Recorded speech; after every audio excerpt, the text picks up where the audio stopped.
kind of Ivi, just kind of jumping to you there, are there specific injury prevention or kind of like return to play rehab strategies that you would focus on for female athletes around ACL? Yeah, it's going to go back to the protect the basics, and I think our youth is lacking a lot of. I think Stacey can affirm that. It's really hard to find, especially in the US, like youth systems that really take care of those injury prevention strategies. And I mean, movement competency, right? Like kids in their phones and not playing outside as much. It all starts then. It all starts us as a coach kind of developing those young athletes. So when they get to the elite level or the professional level, they're already have the foundational and they know how to deal with that. But for me, it's, as a coach, is the most exciting part for me is you want to try to build a puzzle, right? So you get all those pieces from all different kinds of ways where you can do video analysis. The way we did here on the assessments on preseason, it's like, okay, we're gonna film everybody doing like unilateral jumps, triple hop jumps, death jumps, and it's more not even like a force play because we didn't have it at the time, but the video analysis, like how do they absorb forces? How is the foot?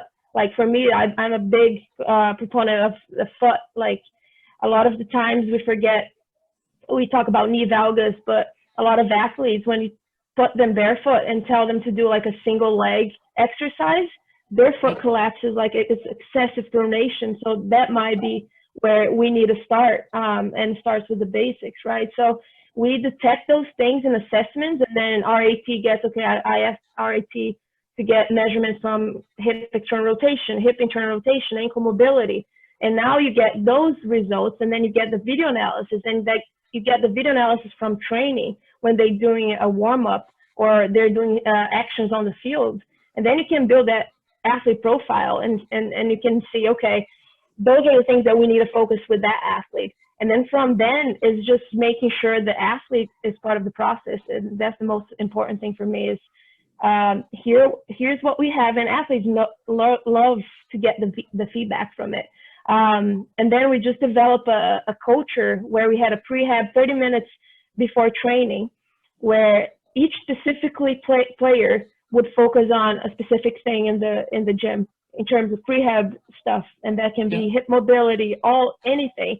But we give them those tools, and now it's them holding themselves accountable to be part of their daily routine. And then those micro doses of movement and work will take them a long way.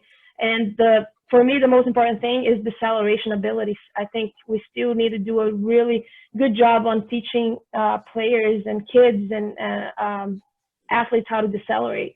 And it's really easy. It's a really easy assessment. You can get a camera on your warm-up, and then you tell them to accelerate and decelerate into a split stance, like a split squat position, and hold that position.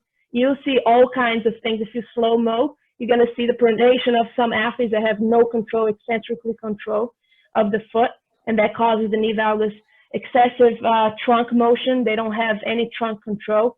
So those are the things that we see, and we can I use a little bit of the Matt Taberner control to chaos continuum. You can do that every day in the gym.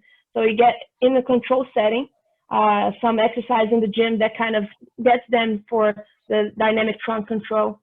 Then you put them in the warm-up. So the warm-up, you do deceleration, slow deceleration to stabilize. Then increase the complexity. Now and let them figure it out. Don't overcoach, just let them figure it out and video it. So you're gonna have a lot of answers to the questions just by watching them move. And